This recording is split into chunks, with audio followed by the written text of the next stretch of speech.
Hello दोस्तों, हम class 10 social science chapter 2 discuss कर रहे हैं। अब तक हमने इस चैप्टर 2 में इंडिया ड्यूरिंग स्ट्रगल पीरियड में दिल्ली सल्तनत को पढ़ लिया है। दिल्ली सल्तनत के समय में जो 5 वंश हुए थे उसमें हमने 4 वंश को अच्छे से पढ़ लिया है। सबसे पहले देखो, दिल्ली सल्तनत से रिलेटेड क्वेश्चन आता है तो 1206 से 1526 तक दिल्ली सल्तनत में 5 वंशों ने रूल किया था। तो हमें ये नाम सीरीज से याद रखने हैं।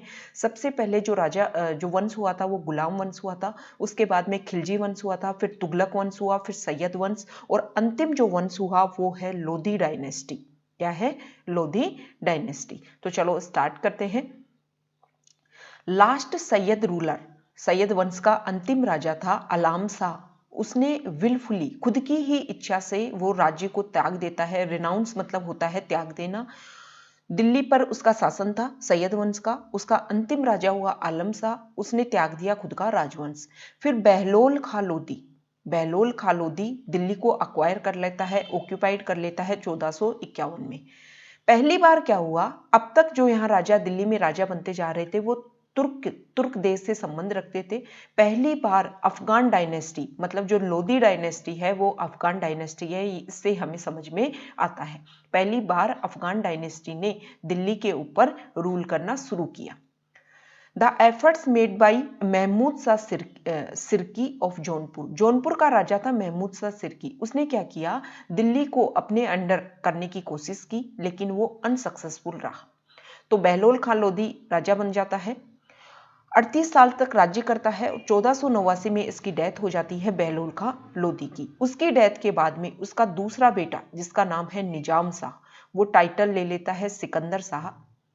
Took the title of Sikandar Shah and became the sultan बन जाता है सिकंदर शाह का टाइटल लेकर के। नाम होता है निजाम शाह, लेकिन टाइटल लेता है सिकंदर शाह का। ये जो सिकंदर शाह है वो अपना एम्पायर, अपना साम्राज्य तिरहुट, बिहार और बंगाल वहां तक एक्सटेंड कर लेता है। एक्सटेंड मतलब होता है फैलाना। His judicial system and revenue reforms were famous. उसके समय में जो न्यायिक सिस्टम था, जुडिशियल मतलब न्यायिक, और रेवेन्यू मतलब कर संबंधी जो रिफॉर्म्स थे, सुधार थे, वो बहुत ज्यादा प्रसिद्ध हुए थे। किसके समय में? सिकंदर शाह के समय में। He performed the work of measuring the land and fixing land revenue on that basis. इस सिकंदर शाह ने क्या किया, जमीनों को नापा और उस जमीन की नाप के आधार पर रेवेन्यू फिक्स किया। पहले तो अलग तरीके से लिया जाता था, अब जितनी ज्यादा जमीन उतना ज्यादा रेवेन्यू। उसने एक मेजरमेंट की एक यूनिट दी। किसने? सिकंदर शाह ने, जिसका नाम था गज। तो अगर क्वेश्चन आ जाए कि गज जो मेजरमेंट की यूनिट है किसने दी, तो सिकंदर शाह ने दी थी। एक जो गज है वो 30 इंच के बराबर होती है। एक जो गज है वो 30 इंच के बराबर होती है, ये हमें ध्यान रखना है। लंबे समय तक जो गज नापने का एक इकाई दी, उसको सिकंदर एक गज के नाम से भी जाना गया। In order to maintain his sovereignty over the rulers of Etawah, Bayana, Kol, Gwalior और धौलपुर, इन जगह के जो राजा थे उनके अपना सोवरेंटी मतलब होता है अपना प्रभुत्व बनाने के लिए उसने क्या किया, सिकंदर शाह ने आगरा में क्या, he built the town of Agra, Agra नगर बसा दिया 1504 ईस्वी में। ये जो सिकंदर शाह था उसका जो निक नेम था, मतलब उपनाम था, मेन नाम सिकंदर शाह, और गुलारू खां उसका जो उपनाम था वो था गुलारू खां, ये हमें ध्यान रखना है। और इसी के नाम से वो बहुत सारी पोइम्स को क्या करता था, कंपोज करता था, मतलब पोइम्स लिखता था। उसकी डेथ के बाद में जैसे ही निजाम शाह, जिसको सिकंदर शाह के नाम से भी जाना जाता है, वो मर जाता है और उसका बेटा इब्राहिम लोधी राजा बन जाता है आगरा का। नवंबर 1517 में राजा बनता है इब्राहिम लोधी। 1517 से 1518 के बीच में इब्राहिम लोधी की एक युद्ध होता है। किसके बीच में? इब्राहिम लोधी और मेवाड़ का राजा था राणा सांगा, उसके बीच में युद्ध हुआ और इसमें इब्राहिम लोधी की हो जाती है हार। उसके बाद में 1526 में भी एक युद्ध होता है, इब्राहिम लोधी, सुल्तान इब्राहिम लोधी और किसके बीच में? बाबर के बीच में। बाबर कौन है? जो भारत में जिसने मुगल शासन की नींव रखी थी। उन दोनों के बीच में युद्ध होता है और इसमें फिर से हार हो जाती है इब्राहिम लोधी की। ये जो युद्ध था 1526 में जो युद्ध लड़ा गया ना, उसको पानीपत का फर्स्ट बैटल ऑफ पानीपत के नाम से जाना जाता है। मतलब पानीपत का प्रथम युद्ध, अगर क्वेश्चन आ जाए कि पानीपत का प्रथम युद्ध किसके बीच में लड़ा गया, तो इब्राहिम लोदी और किसके बीच में, बाबर के बीच में। और कब लड़ा गया, तो 1526 में लड़ा गया था। ये जो बैटल हुई ना 1526 में, इसने इंडिया की हिस्ट्री में एक लैंडमार्क क्या होता है, स्पेशल उस जगह को किसी चीज से पहचानना। तो इस युद्ध से जो मुगल डायनेस्टी है उसमें भारत में मुगल वंश की स्थापना हो गई। अब देखो, दिल्ली सल्तनत का पीरियड हमने पढ़ा 1206 से 1526 तक। दिल्ली सल्तनत में 5 वंश रहे, हम पहले ही डिस्कस कर चुके हैं। वो हमें सीरीज से याद होना चाहिए कि कौन कौन से 5 वंश थे।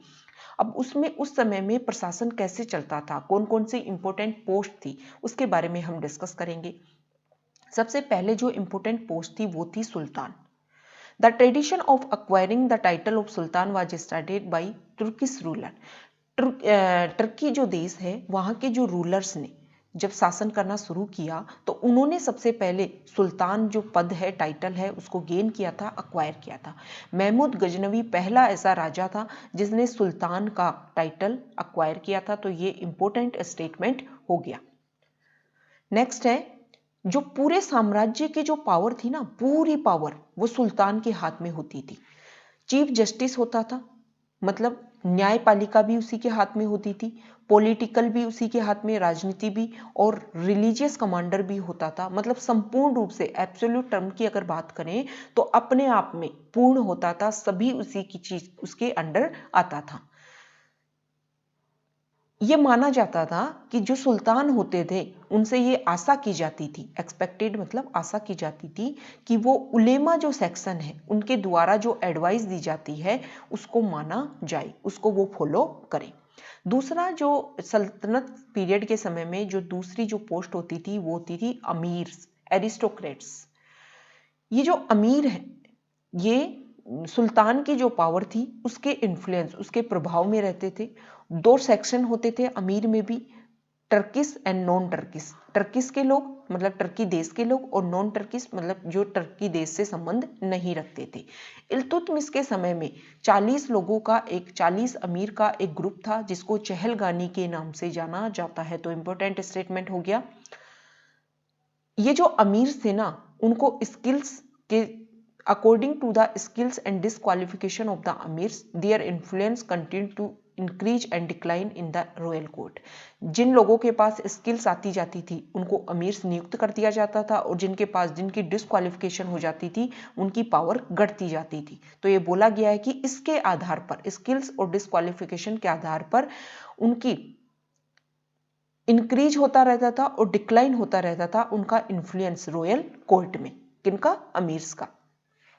सेंट्रल एडमिनिस्ट्रेशन में एक ऑर्गेनाइजेशन और होता था दिल्ली सल्तनत के समय में, जिसका नाम होता था मजलिस ए खलवार। मजलिस ए खलवार ये क्या काम करता था? Council of minister. वर्तमान समय में अगर हम बात करें इसका, अगर हम कंपैरिजन करें तो कैबिनेट मिनिस्टर जो होते हैं ना, उनसे कंपैरिजन आप मान सकते हो। मंत्रिमंडल होता था ये, और उसी की तरह काम करता था। इस मंत्रिमंडल के 4 कंपोनेंट होते थे, वजीर, अरीज ए मुमालिक, दीवान ए इंशा और दीवान ए रिशालत। जो वजीर की जो ऑफिस होती थी उसको दीवान ए विजारत के नाम से जाना जाता था।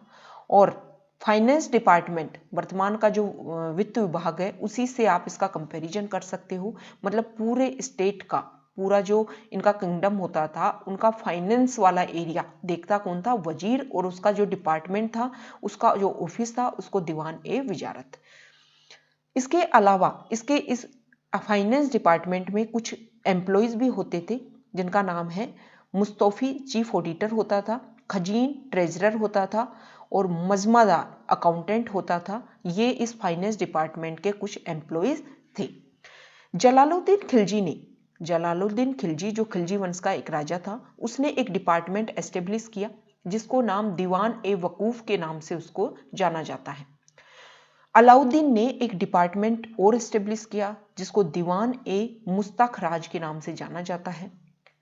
और ये जो डिपार्टमेंट थे, these came under the finance department. और ये जो डिपार्टमेंट थे, अलग अलग राजा ने, मतलब देखो जो हम डिस्कस कर रहे हैं वो तो नॉर्मल होते थे, लेकिन जो अलग से, जैसे जलालुद्दीन ने कुछ अलग शुरू किया, उसके बाद में अलाउद्दीन ने कुछ अलग शुरू किया, तो ये उनके समय में कुछ स्पेशल नाम थे और ये सभी फाइनेंस डिपार्टमेंट के अंडर आते थे। मोहम्मद तुगलक जो राजा हुआ तुगलक वंश का, उसने दीवान ए अमीर को ही एस्टेब्लिश किया to change land into agriculture land.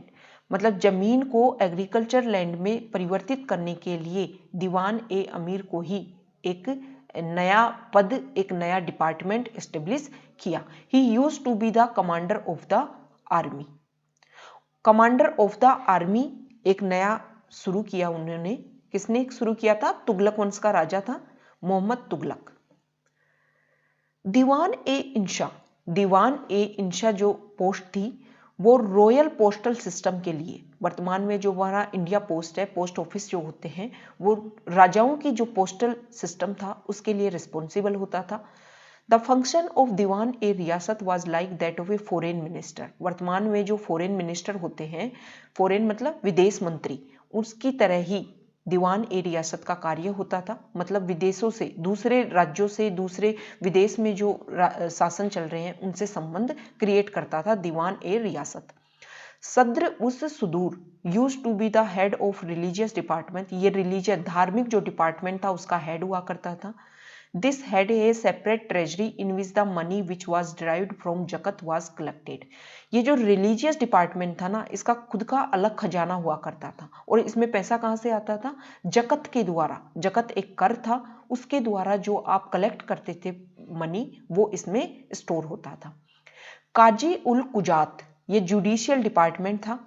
While बरीद ए मुमालिक was the department of information. सूचना का जो डिपार्टमेंट था, जो गुप्त सूचनाएं जो लाता था, वो उसको बोलते थे, उस डिपार्टमेंट को बारिद ए मुमालिक।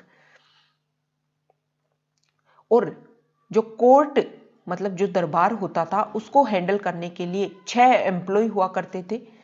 And matters related to palace, राजमहल से संबंधित, दरबार से संबंधित, इनके मुद्दों को हैंडल करने के लिए 6 एम्प्लॉय होते थे, जिनको वकीर ए दार बरबक, अमीर ए हाजिब, अमीर ए शिकार, अमीर मजलिस और सर ए जहानदार। ये इंपॉर्टेंट 6 नाम थे जो इन सारे कामों को, कोर्ट को और पैलेस को संभालते थे। अमीर ए सिकर, अमीर मजलिस और ये सारे नाम थे। The booty which was seized during war times was called comes.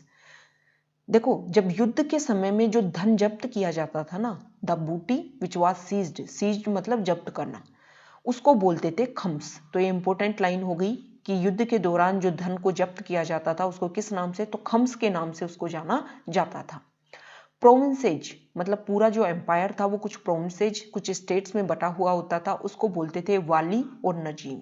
The provincial heads were appointed by the sultan. सुल्तान अपॉइंट करता था इन प्रोविंशियल हेड्स को।